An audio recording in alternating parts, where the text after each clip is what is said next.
Good morning! Happy Monday! Let's go check a cornfield out, shall we? I'm down by Toledo, or actually I'm at our Berkey farm, that's where we're at. I went into Toledo this morning, I had to do a little field day supply shopping, so just getting done with that. We're heading back home to Waldron, but I thought let's drive by some cornfields and check them out.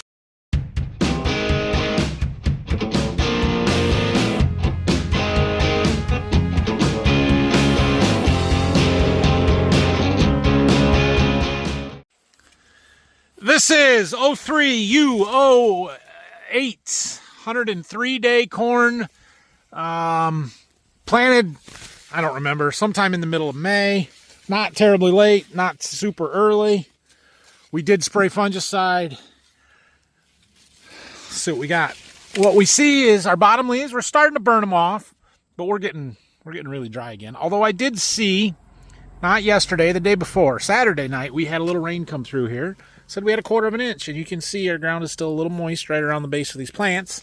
As we know, corn acts as a funnel, and all that rain catches the leaves and runs right down the stalk, so you always get more moisture right on the roots than you do in the center of the row.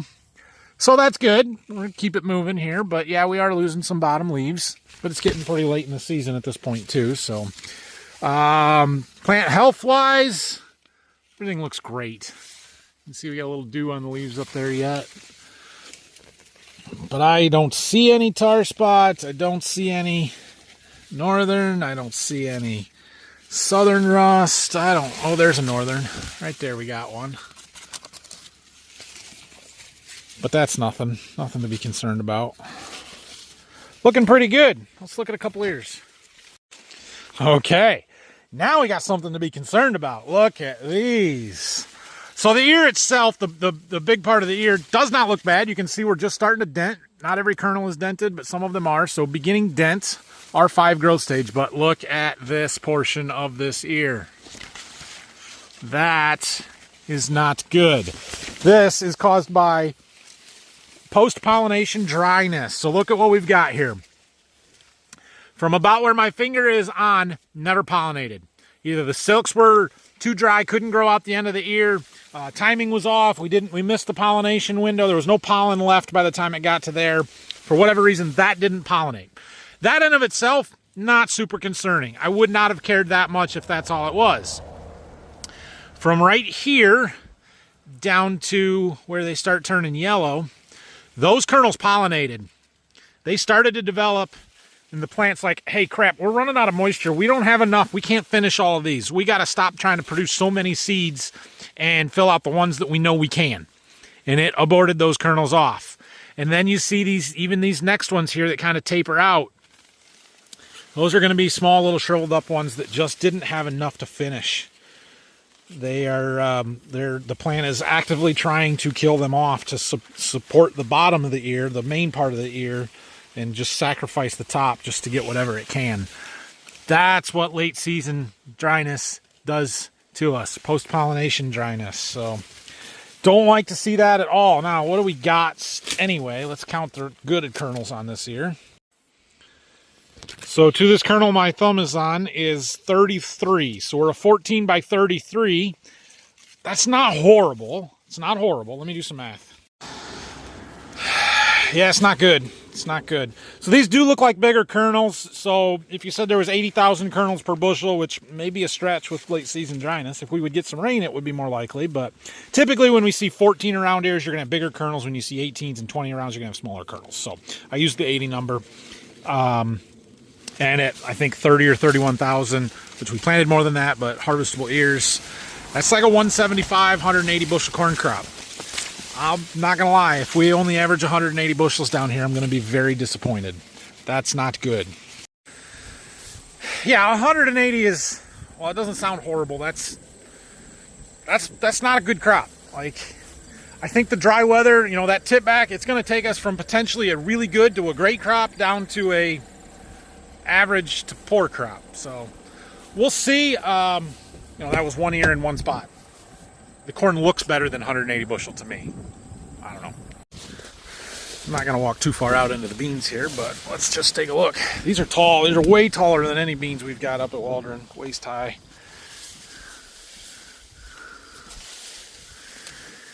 Got some pods.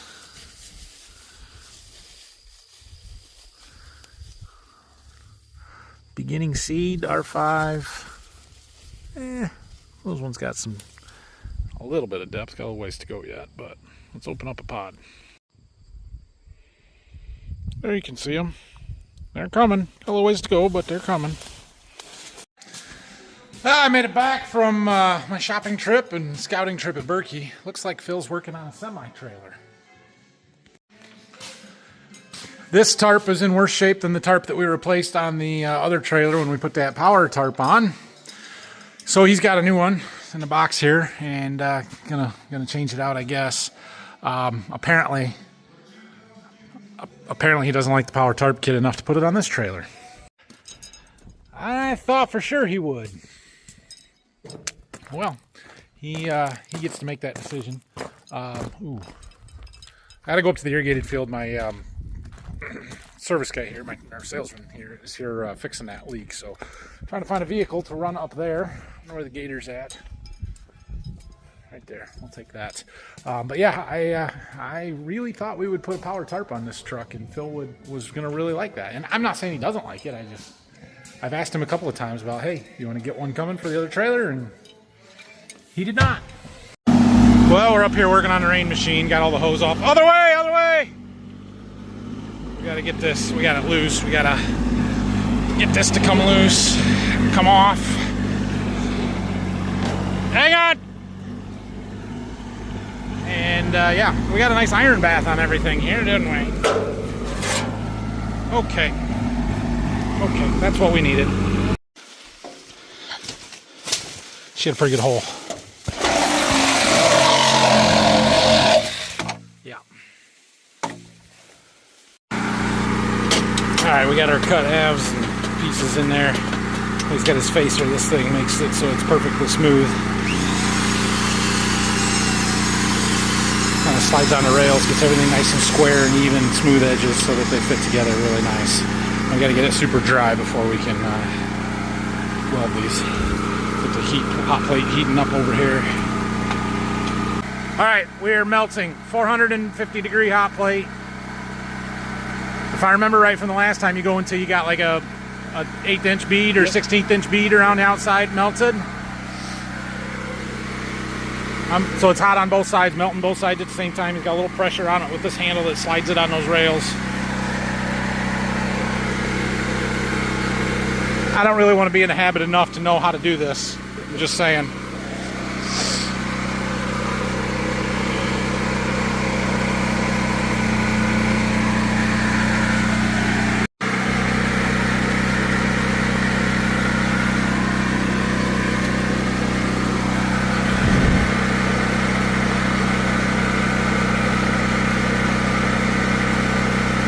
There you go, just like that. Now we let her cool down. All right, well, there is that. Here's some old ones, so yep, they work. All right, well, we're cleaning up some tools, waiting on that to cool a little bit, and then we got to get it mounted back up on the machine, which easier said than done, but we'll get it. Oh, I ran back to the farm here because I got a new camera for that rain machine. One of them is kind of cloudy. Oh, I should grab my phone. Hold on. Okay, I had left the rain phone in the other truck that I took this morning shopping. I needed to grab it. So anyway, talked to Phil for a little bit while he was here working on that tarp, and yeah, he said he's gonna wait on the power tarp on this one. We'll run the other one, see how well we like it. He actually called Brad over at Norwalk Custom Metalworks, who hooked me up with that first power tarp. Thanks again to those guys. And talked to him for a little bit, ordered some parts, needed a few things with just replacing the tarp that's on there, and told him we were going to see how we liked the other one and go from there. And Brad said, "Hey, I'll say that, and I'll call back." So, yep, that's pretty much what I expect to happen. But thanks again. If anybody needs some parts for a power tarp, Sherco 4500, or anything else, give the guys at Norwalk Custom Metalwork a call. They'll hook you up. That's Norwalk, Ohio. There's a big drag strip over there. Never been, but I know it's there. drag strip is in cars, not drag strip. Never mind. All right, well, we got the hose reconnected, calibrated, tightened on there, a couple U-bolts on it. I think we are good to go. I need a 5-gallon bucket of iron off or iron out or whatever the heck that stuff is that gets iron rust off of metal. Sinks. Off you go, Rain. Keep doing your job. My corn is curling here. Cool. Well, it should be in good shape. It's got a day and a half, 2 days to finish this pass. We are on pass number 11. And then we're going to start over and just keep going because there's no rain in the forecast. It doesn't rain here anymore, so we got another 3 weeks probably before I would feel comfortable shutting it down for the season. All right, well, we'll just let that keep going. So I hear the comment a lot about how this thing doesn't put enough water on or it can't keep up, you know, that kind of stuff. But here's the thing, guys. We're on pass number 10. I think 10 or 11. I don't, so many I can't even keep track anymore. So even though we're only putting on, even if you use the 3/10 figure, right? Say we're only putting 3/10 of an inch of rain per pass on, which that doesn't take into account the banding effect of it. But even if you say that, times 10 means we're over 3 inches of rain for the summer. And when I was irrigating this with a hard hose traveler, if I made 3 passes over the field, that was a freaking lot of work. Like that was a summer. And we would put an inch on every time, or maybe sometimes only 8 to 9/10. So we've put just as much water on. We've spread it out over a longer time period, or a more applications, and concentrated it. This is more efficient and better. And for the most part, and I know we just came up here to fix it, but for the most part, I haven't had to do that much. Like, it just runs. And yeah, we've had a couple of issues. The second time he's had to be up here to weld the hose, and we had one other part break, but that's easy. Now that we have our rain machine up and running, fixed, we got our parts that we ordered on Friday for our tanks out here, and I've got a couple loads of 28 coming anytime. They're just going to show up at some point, so we're going to get this valve changed. I showed this on Friday. We're switching stuff from 2-inch to 3-inch plumbing, so this is a big heavy valve. It was very expensive. Let's see, this is probably $500 in my hand right here. So I opened the valve and liquid started coming out. That's a problem, because I know we're going to make a mess here. I know we are, but I don't want to get 28 all over everything. So we're trying to pump it out into a shuttle as best we can. The problem is there's not a lot. We'll see what we can get out of there until it just stops running at all, and how fast we got to go to try and do that. Took the handle off the new valve because I want to be able to spin it on there, you know, the whole thing.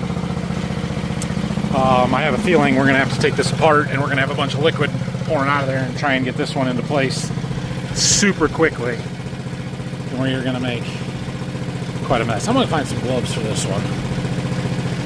Yeah, this isn't going to be real fun. The only other thing I can really do is take this cover off and try and pump it out of there with a sump pump or something else, but that's not a great idea either. And then I got to get new gaskets and the whole thing, so we're going to try this way first. Well, this is going to be a problem. It quit pumping, couldn't pump anything, but it's still draining out into these buckets, and it's going to be a lot. How are we going to do this? We're going to end up making a mess and taking a bath in 28. That's what's going to happen. I can already tell. This is going to be a disaster. Enjoy the show, guys. You ready? Put that on there. I'll help you get it adjusted.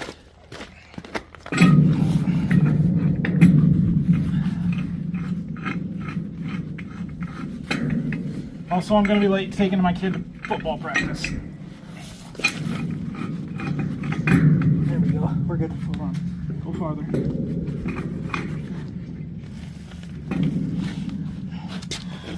Okay. Handle. We'll just go.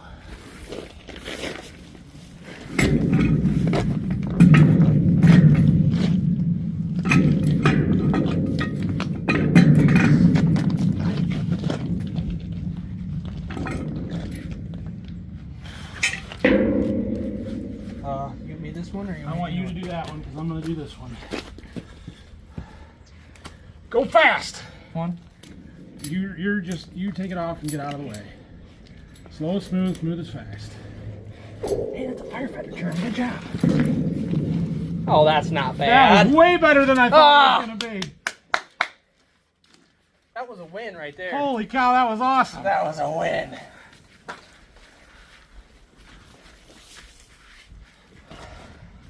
It's like you've done this before. I learned it on the internet. I bet. Okay. That needs tightened. Yeah. This needs tightened. Yeah. Turn this here, it'll tighten both of those. Valve straight up. Yep. And leave her there for the night. Good deal. We won. I gotta go to football practice. When you're done with that, spray water and get everything rinsed down. We'll change this hose later. I gotta buy some 3-inch hose, so. All right, thanks, Brock. See you later. Well, I'm back from football practice, and I got my lawn mowed, which needed to be done, so that is good. Thought I'd see what things look like here, how Brock did. Nice. It's a little past straight up, but that's probably okay. Probably couldn't get a whole nother round out of it, so it's not leaking. So, you know, that's good. Cool. Manny got stuff hosed down a little bit. Like I said, we'll have to get some other hose and change these out and everything, but they can fill with that. They can hook up and use the 3-inch fill, and we can fill that tank up. I do want to change the sight gauge yet. We'll probably work on that tomorrow, because when I ordered these pieces, I had them send me some sight tube. It's not bad on the bottom here, but up on the top, it's really cloudy. You can't see it at all. So boom lift is in the barn down here, right back there. So we can get up there and get those changed, and then, yeah, get our 28 brought in. So cool, good deal. We got to do these 2 tanks as well, but I'm not in as big a hurry because it'll be spring before we fill those. Not that I want to wait till spring. Anyway, thanks for watching today. If you have any questions or comments, feel free to leave them down below. And, yeah, we'll be back at it tomorrow. Tomorrow I got to kind of hang around my house because I'm expecting a delivery that apparently I have to sign for, which I hate those. I hate them. Just send them to me. But it's fine. And we can work out in the seed warehouse. Maybe we'll hang some insulation or just do a bunch of cleaning. We got a lot of cleaning to do before the field dig. So, we'll work on that stuff. Don't forget to subscribe, like the video. We'll see you tomorrow.